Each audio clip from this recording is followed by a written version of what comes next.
আদা পেঁয়াজ রসুনের মাংস খেতে যেহেতু আমার খুব একটা ভীষণ ভালো লাগে না, তাই আজকে মাংসটা চটজলদি কিভাবে হবে সেরকমই একটা রেসিপি করলাম। এটা কিন্তু পুরোপুরি চিলি চিকেনের মতো হবে না, একটু আলাদা হবে। তার জন্য প্রথমে মাংসটা নিয়ে নিলাম, একদম ভালো করে ধুয়ে পরিষ্কার করে আমি মাংসটা রেখেছি। যেহেতু এটা আমার ফ্রিজে ছিল, একটু শক্ত আছে, বার করে নিলাম। এবার নুন দিয়ে এটাকে ভালো করে মেখে রেখে দেব। তারপর প্রেশার কুকারে দিয়ে ভালো করে সেদ্ধ করে নিয়েছি। অন্য কোনো কিছুই দিইনি, শুধু নুন দিয়েই সেদ্ধ। একটা কড়াইয়ের মধ্যে রিফাইন তেল নিয়েছি।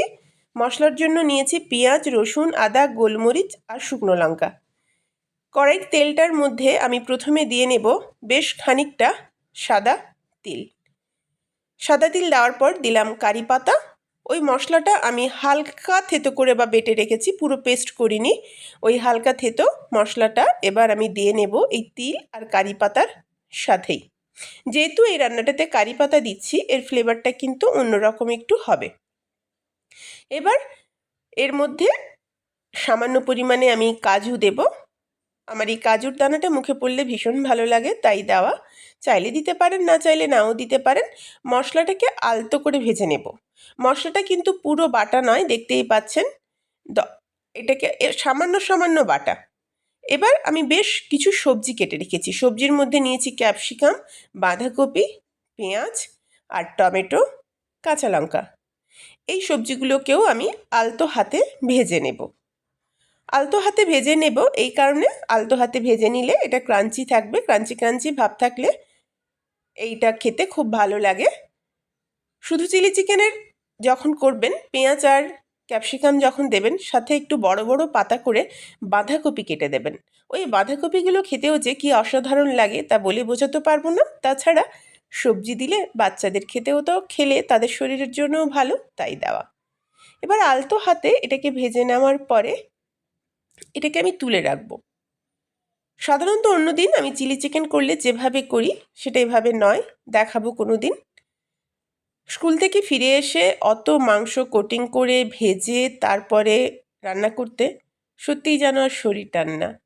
যেহেতু কাজের মাসি নেই আমার বাড়িতে, বাসন ধোয়া থেকে সমস্ত কিছু একাকেই করতে হয়, তাই আর রান্নার মনে হয় না বিশাল কষ্ট করে কিছু করি। মনে হয় সহজে কিছু হয়ে যেত কি, তাহলে ভীষণ ভালো হতো। সবজিটা রং পরিবর্তন করে দিয়েছে। এবার একটা পাত্রের মধ্যে আমি এই সবজিটাকে তুলে নেব। সবজিটা আমি তুলে নিলাম এই বাটিটার মধ্যে। তারও একটা কারণ আছে, কারণ সবজিটার উপরেই আমি মাংসটা দিয়ে রান্না করতে পারতাম, কিন্তু করব না। আজকের রান্নাটাতে আমি সসটাকে আলাদা করে ভাজবো, তাই। ওদিকে মাংসটা যেটা আমি নামিয়ে রেখেছিলাম, সেই মাংসের মধ্যে আমি দেব বেশ খানিকটা অরিগ্যানো। পেরি পেরিটাও দেব, অর্থাৎ এগুলো যে সমস্ত পিৎজা টপিংগুলো বাড়িতে থাকে না, ওই পিৎজা টপিংগুলো সামান্য করে দিয়ে নেবেন। আজকে 2 ধরনের মাংস করব, তাই এটা দেখালাম। এই যে মাংসটার মধ্যে আমি এগুলো দিলাম, তার মধ্যে দিলাম বাটার। এর উপর থেকে দিয়ে নেব ওই সবজি সেদ্ধটা। এটা কিন্তু এক ধরনের স্যুপের রেসিপি। এটা আমি আরেকদিন আলাদাভাবে এতটা অবধি দেব, তাই এটা করে রাখা। এবার যে সবজি ভাজাগুলো ছিল, সবজি ভাজাগুলো আমি এর উপরে দিয়ে নিলাম। এটা কিন্তু আমার একটা ডিশ হয়ে গেল রান্নার। এটা খেতে অসম্ভব সুন্দর হয়। যারা ডায়েট করেন এটা তাদের জন্য ভীষণ ভালো, ভীষণ উপকারী একটা ডিশ। কখনো পারলে এটা করবেন। এতে আর কোনো কিছুই লাগবে না, শুধু এটা দিলেই হবে, আর কিচ্ছু না। এইভাবে সমস্ত সবজিটা দিয়ে আমি এটাকে বেশ খানিকক্ষণ রেখে দেব। এই কারণে বললাম, কারণ আমাকে যে সসটা তৈরি করতে হবে সেটার জন্য তো আবার রান্নার দিকে যেতে হবে। তাই যেহেতু এটা আমি স্যুপের মতো খাবো, তাই সবজিটা এখানে মেশালাম, নইলে আমি একসাথে কড়াইতে মেশাতাম। এবার ওই একই কড়াইতেই আমি দিয়ে নিলাম সামান্য তিল। দেখতেই পাচ্ছেন একটুও কিন্তু তেল দিইনি, এক ফোঁটাও না। যেহেতু মাংসের মধ্যে সামান্য বাটার দিয়েছি, সবজি ভাজার সময় হালকা তেল দিয়েছি। এবার তিলের মধ্যে দিয়ে নিলাম খানিকটা ভিনিগার আর সয়া সস।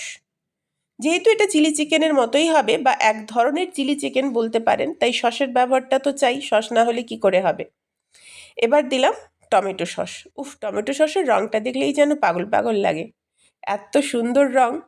লোকে আবার বলে নাকি লাল রঙের ব্যবহার করা যায় না, কিন্তু টমেটো সস থাকলে তো লাল রঙ ব্যবহার করতেই হবে, কি আর করব। এবার দিয়ে নিলাম খানিকটা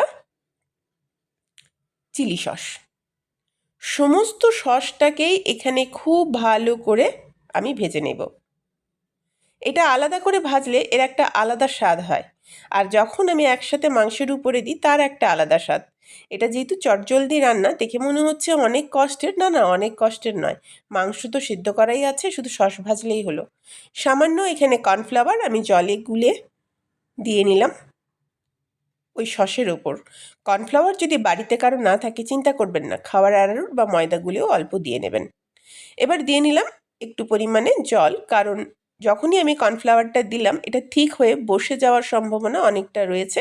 গ্যাসের আঁচ এই পর্যায়ে সামান্যও বাড়াবেন না, আঁচ কমিয়ে রান্না করবেন, কারণ এটা চট করে নইলে লেগে যাবে। এবার এর উপরেই দিয়ে নেব ওই মাংস আর সবজি। আমি একটু তুলে রেখেছি খালি মুখে খাওয়ার জন্য, বাকিটা পুরোটাই দিয়ে দিলাম। এবার এর সাথে দেব আরও একটা বাটিতে খানিকটা সবজি তোলা আছে, সেটাও দেব, তবে তাতে সবজির পরিমাণ যে বিশাল বেড়ে যাবে তা নয়। দেখতেই পাচ্ছেন এই পরিমাণ সবজি, এই পরিমাণই মাংস। এবার এটাকে ভালো করে আমি মিশিয়ে নেব, যাতে সমস্ত উপকরণের সাথে সসটা ঢুকে যায়। ভাজা চলছে আমার আর তেমন কোনো কিন্তু আর কাজ নেই। যেহেতু বাড়িতে গোটা গোলমরিচ ছিল তাই গোলমরিচটা বেটে দিয়েছি, নইলে এই পর্যায়ে এসে আমি আরও খানিকটা গোলমরিচ দিতাম।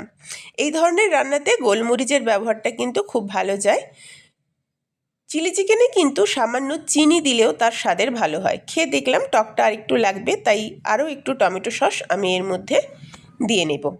এই টমেটো সস দেওয়ার পরে একবার টেস্ট করে দেখে নেবেন সমস্ত সসের পরিমাণটা ঠিক আছে কিনা, কারণ সসের রান্না যেহেতু এটা, তাই সসের পরিমাণ ঠিক না থাকলে রান্নাটা কিন্তু খেতেও ভালো লাগবে না।